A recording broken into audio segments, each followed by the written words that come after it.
Shit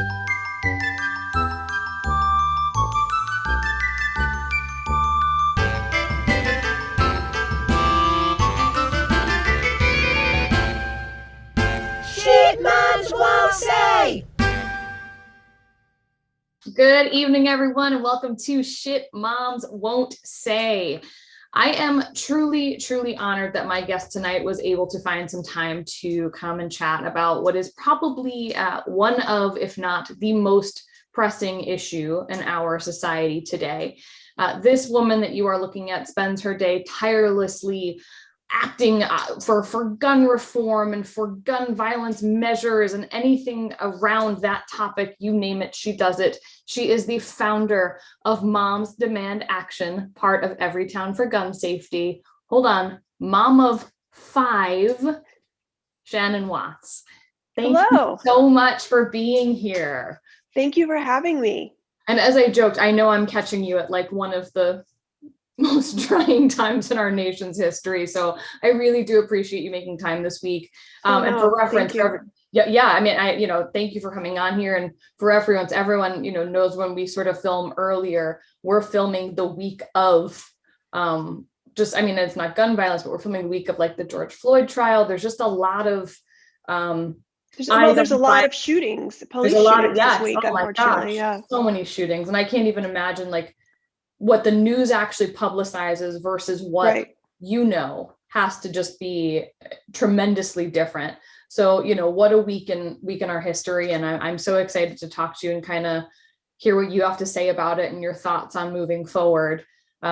Just because you run an amazing, amazing organization does not give you immunity from the Big Mom 3, though.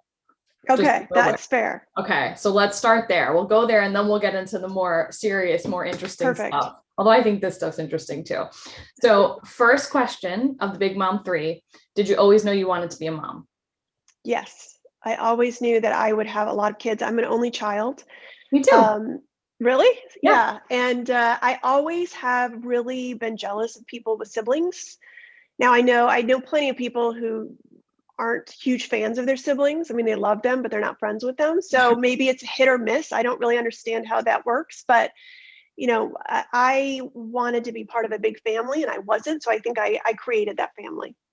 That's very cool. And just so everyone knows, you have older children. So give me the breakdown of your kids for everyone. So I had 3 kids by the time I was 30 years old. And then I married my husband, who's my husband now. We blended our families. And we were married about 13 years ago. So I have kids now ranging in age from 20 to 32, but back when I started Moms Demand Action almost a decade ago, they were elementary, middle, high school, and college. Incredible. And I mean, and the work you've done in, a decade is just, it's unreal. And we'll get into it. But I mean, you started Moms Demand Action like right after Sandy Hook. The day after, yeah. The day after. I mean, so that's pretty incredible, the longevity. So we'll get there. But second question of the Big Mom 3. I'm excited because you deal with a lot of moms all the time and you deal with a lot of moms about fairly serious things. But I think moms have this inherent flaw that when they can nitpick at something, they do.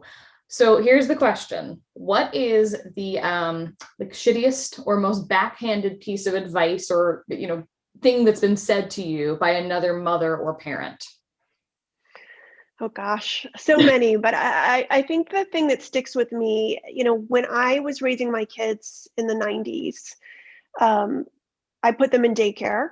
I was a working mom. And there was so much guilt around that in that decade. It was really when women were sort of proud of being multifaceted. And there was also this part of society who didn't want them to move forward, women to move forward in that way. And so there was all this backlash against daycare and how it was going to, ruin your relationship with your kids or impact them negatively in the long term. And I can remember I had my kids in what I thought was this really great home daycare. And the woman decided that she didn't want to have a daycare anymore. And not only did that leave me in a lurch because I had this job and I didn't know where I was going to put my kids, but her advice to me was, I suggest, when I said to her, like, do you have any recommendations? What should I do? In other words, is there another daycare you'd recommend? Right. She told me she recommended that I quit my job and stay home. That was her advice to me as a daycare Were you teacher. like, I run one of the most important organizations? No, this was this is before. long before. This was when I was working in communications in the 90s. And, Really but it important. just, it compounded my guilt by about 1,000%.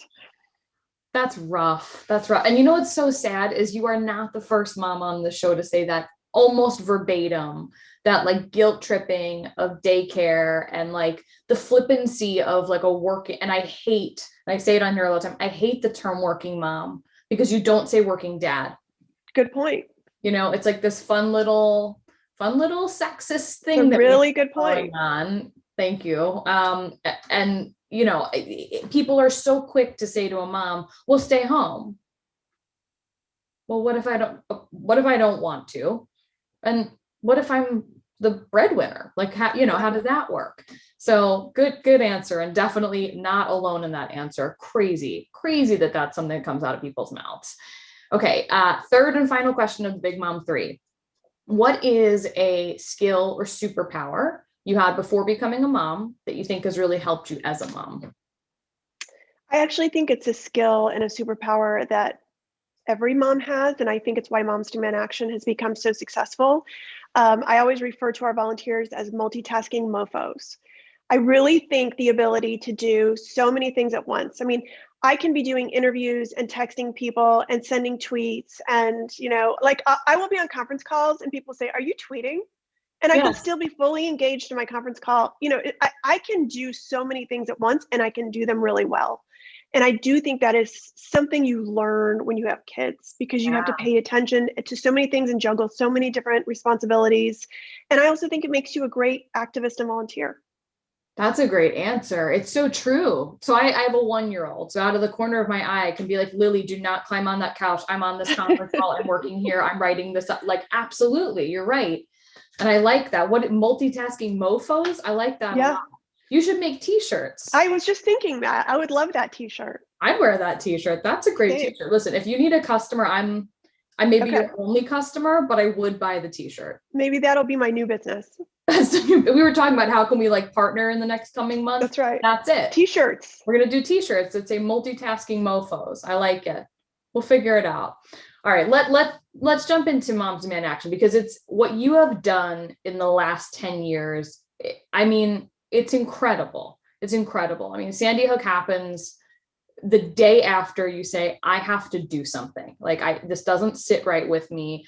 And I can really never do your story justice, right? And I don't want to spend this whole time with you having to tell the same story you've told a million times, but can you kind of sum up Moms Demand Action, and we can go from there? Yeah, it was 2012, the end of the year, about 8.5 years ago. And I was a stay-at-home mom. I was taking a 5-year break from the workforce to blend my husband and my families. And I saw the news come in that there was an active shooter in Newtown, Connecticut, a town I'd never heard of. And like the rest of the country, I watched this horrific tragedy unfold. Even now, to imagine that 20 children and 6 educators were massacred inside an elementary school is sort of unfathomable. Yeah. And like, I'm sure you and everybody else, I was devastated. And then what happened was all these pundits and politicians were on my television saying somehow the solution was more guns. And I knew that was bullshit. And so I thought, okay, I'm going to join whatever the movement is that's like Mothers Against Drunk Driving. That was so incredibly influential to me as a teen growing up in the 80s. And I went online and I couldn't find anything. I found some male-run think tanks, some one-off state organizations. I wanted to be part of this badass army of women that was connected all across the country. That's who I've seen get shit done in this country 100%. Over and over, right? All the way from absolutely child labor laws to the water crisis in Flint, Michigan. So I thought I'll start a Facebook page just to have this conversation. Like, we should be doing this. And I had 75 Facebook friends. This page I started, it was like wildfire on social media. And all these type A women and moms started reaching out to me and saying, I want to do this where I live. And none of us knew what that meant. Yeah. But we knew we needed to organize. We needed to be the David to the NRA's Goliath. And what's so funny to me is that 8.5 years later, we're larger than the NRA. We have 6 Incredible. million members, hundreds of thousands of volunteers like me who wake up every day and do this work, and making true and significant change. It's just incredible. And that's really what I want to talk about, because and I had mentioned this too before we started filming. There are so many wonderful changes happening right now, and they're just simply not enough, because every day we wake up to gun violence, no matter Right. how you cut it, whether it's in a school or whether it's another, young Black person being killed, whatever it may be, there's this rampant gun violence out there. So whatever legislation, whatever's being changed right now is just simply not big enough and not good enough. I know when, obviously, with the 2020 election, there was a lot of turmoil. If anybody watches the show, nobody's going to be surprised. I'm not a Trump supporter. I'm super happy Biden won. However, we have to still hold people accountable.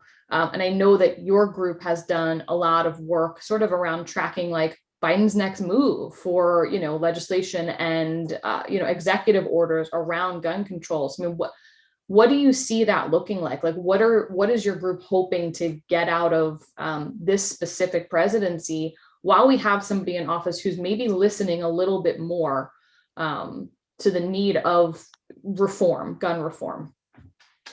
Well, this is really the first time we've ever, or at least in the last decade, had a president who is in favor of gun safety, a Senate and the House. Yeah. And so it's really important that we put pressure on our lawmakers to act. President Biden, within the first 100 days, enacted several important executive actions, everything from regulating ghost guns to allocating dollars to community gun violence organizations, to appointing finally an active ATF head and director, and really put in place some life-saving actions that are effective pretty immediately. That said, he's still encouraging the Senate to do their part. Really, the ball is in the Senate's court. The House has done what they needed to do. They've passed several gun safety bills, including a bill that would close the background check loophole and require a background check on every single gun sale, which is not the case right now in America. And we're very hopeful that the Senate will act. We only have, as you know, a one senator margin. And so it's very difficult to get 60 votes on anything. But that's what we're spending our time right now, is putting pressure on the Senate to act. And certainly fighting this battle still in state houses and boardrooms and city councils simultaneously. It's incredible. And that kind of takes me to part two of this, because you are a mom of 5, and I know that your kids are a bit older. So probably the, Lily get off the couch part of your life is over, right? That's done. But I mean, first of all, having kids that have gone through school systems, I can't even imagine. My child has not been in school yet, so this has to be something that's just a continued passion. But how do you manage, sort of a social life? And I include social media in that, because social media is like this deep, dark hole where everyone has an opinion. Maintain being the face of Moms Demand Action, and very much stand in your ground of here's the right thing to do. And there are people who don't believe this is the right thing to do, which is insane. And please stop watching my show. Please don't watch the show if you don't feel like this is the right thing to do. How do you continue to function as an adult person with 5 children and a husband and have a social life, and still, be the face of this incredible organization that's putting forward something right now that truly, and it's my opinion, but I think a lot of people would agree, there's nothing more relevant or important.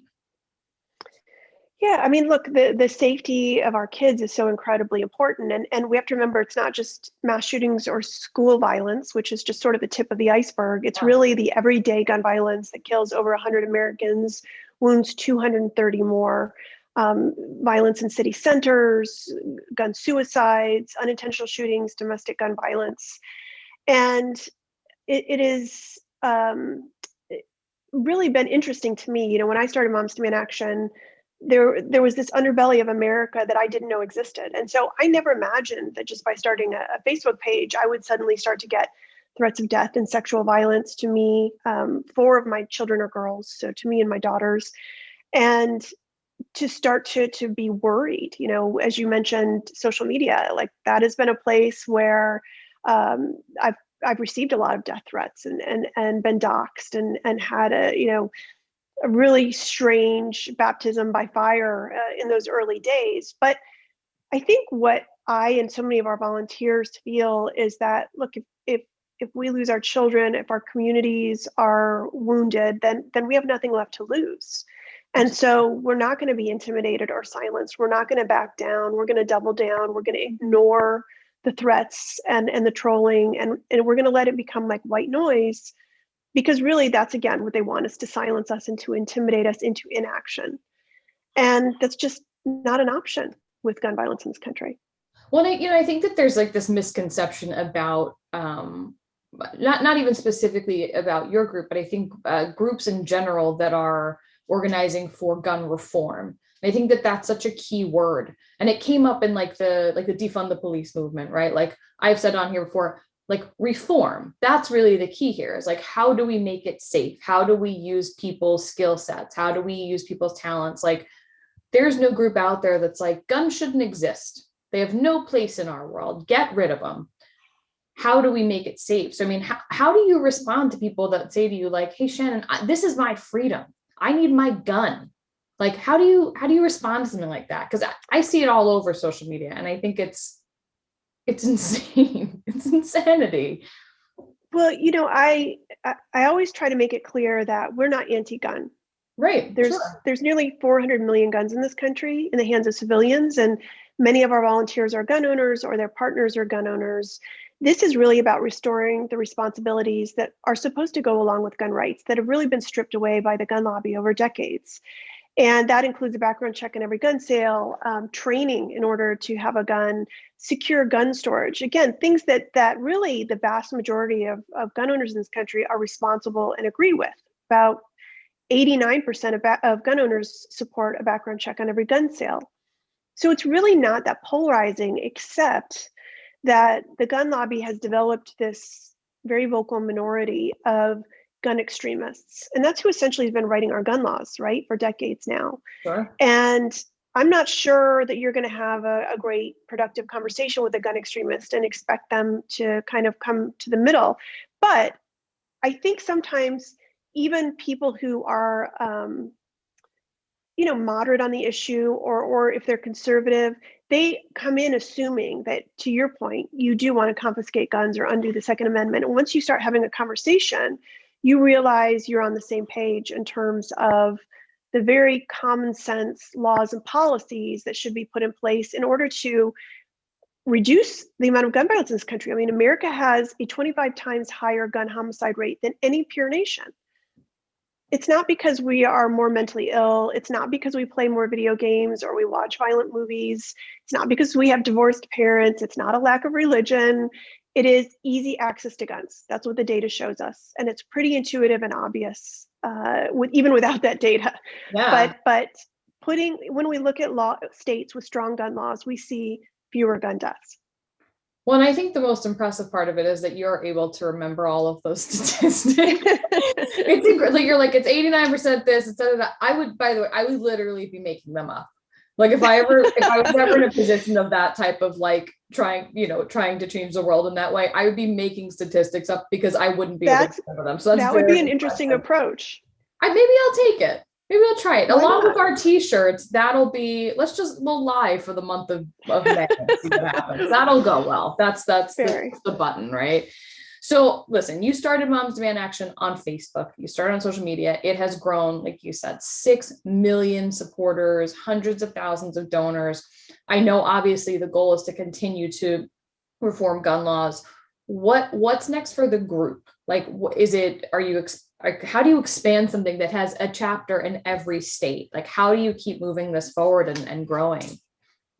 Well, we can always have more people. Again, for too long, this has really been a silent majority. Yeah. We're seeing more and more people voting on this issue at the polls, and that's important. But we have to use our voices and our votes. And women have sort of this limited number of levers of power they can pull, because we only hold about 20% of the elected positions in this country, because we only are about 5% of Fortune 1000 CEOs. We're not making the laws and the policies that protect our families. And so getting off the sidelines is very, very important. I think the other thing that's really important is running for office. We had 100 volunteers and gun violence survivors from our organization run in 2020 in the last election cycle. Wow. 43 of them won. Everything from city council to Congress. We have That's 2 so members of cool. Congress now who are Moms Demand Action volunteers. So I think that's a really important thing. I actually think there's a moral obligation for women to run for office right now in this country. And the other thing is we have created Students Demand Action. So, we aren't just moms anymore. We're not just women, we're mothers and others. Like Mothers Against Drunk Driving isn't just moms. Yes, just moms, sure. But we also have Students Demand Action with high school and college age students who want to get involved too. And gun violence survivors are really an important part of our coalition. So it can always be even larger. I mean, there's strength in numbers and more broad, but there's a role for everyone, whether you want to work on this issue culturally or legislatively or electorally. We can plug you in and get you started.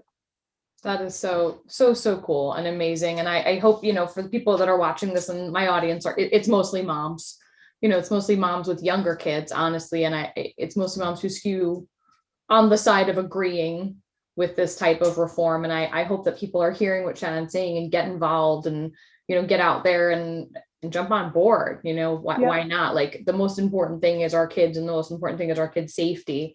And what a better way to support that than, volunteering in this way. So I think it's incredible. And I was going to say, like, what's your message to people? But I think you just did it. I think that's the message, right? Like, get join involved, us, get involved. join. Yeah. And so often, the thing that I am seeing in our organization is that more and more young moms are coming into the fold. And why is that happening? Very often it's because they send their kids to kindergarten for the first time, and they have to essentially rehearse their deaths in the bathroom of their classroom through a lockdown drill.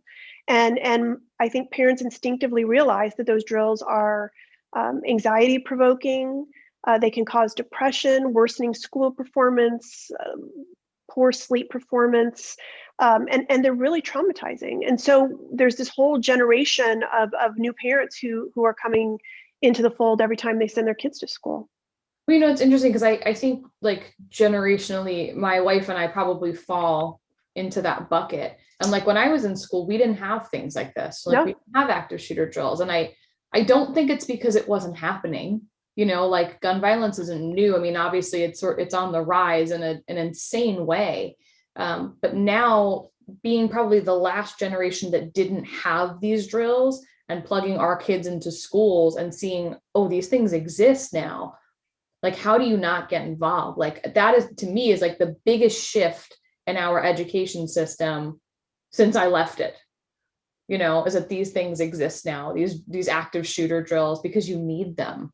What parent is okay with thinking there might be someone coming into a student?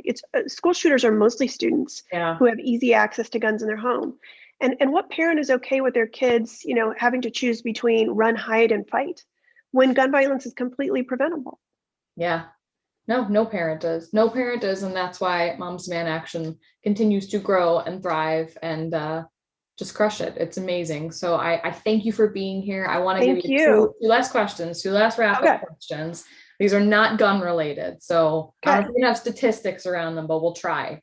So you have older kids, and I love asking this question because I have moms with all different age kids on here. 20 to 32. What is something you cannot live without as a mom? My calendar app. And so my ex-husband and I, my kid's dad, we have shared a calendar now for almost 13 years. And we put everything on there, even though they're adults still, right? Like, when is our son, going to the doctor to get his COVID vaccination, and who's visiting who when, and what's happening over the holidays, and sharing that calendar with my ex-husband and my husband and the three of us. It's been incredibly life-saving because things don't fall through the cracks that way. I love that. I've tried to convince my wife to do a calendar app with me, and she just tells me I won't use it. I said, well, that defeats the purpose of having the calendar app, don't you think? So we don't have a shared calendar app, but we also Oh my gosh. in the same house in the middle of COVID. So we're really not going anywhere. You're not going anywhere right now, but when we do, it would be nice to have a calendar app. That's a good one. Okay, final question. What is something you know now that you wish you knew before becoming a mom? I think this ties back into the worst advice I had, which was, don't send your kids to daycare. I have been a really busy working mom, whether I was working in the corporate world or working on Moms Demand Action throughout my kids' childhood. And I can tell you, having come out the other side, they were not negatively impacted by daycare. They were not negatively impacted by me working. In fact, they're incredibly proud. And when they talk about memories they have, it isn't the fact that I missed a soccer game. It's how proud they are of me that I have been doing something I'm passionate and good at and enjoy. And that is what has brought, me fulfillment, and them seeing that, I think, is the healthiest thing. So, if you worry about guilt, and I hear so many volunteers say, I feel so guilty because I'm working and I'm volunteering and I'm doing all these things and I feel fulfilled, but am I leaving my kids behind? And I'm just telling you, 10 years later that's not the case. And that's another thing that comes up on here a lot, is that like mom guilt of like, I need to spend every waking moment with my kid, and like you end up losing yourself, like we in our house, we've made a really conscious effort to like be the people we are. We each have our passions, we each pursue our passions. And I think it's important, we have this little girl who you want to see, you want her to see mommy's passionate about that, mommy does that. But there are so many women that just don't believe it until it's like too late and they've like lost a piece of themselves. Agree. Yeah. Well, thank you so much for being here. Where can people find you? Where can people volunteer? What's the best way to get in touch? So if you go to momsdemandaction.org, you can learn more about the organization. You can plug in as a volunteer, or you can text the word READY to 64433, and a volunteer will reach out to you immediately and plug you in where you live in your community. And we also have a Facebook page and an Instagram page and a Twitter page. Amazing. Thank you again. And thank you for tuning in. We will see you next week.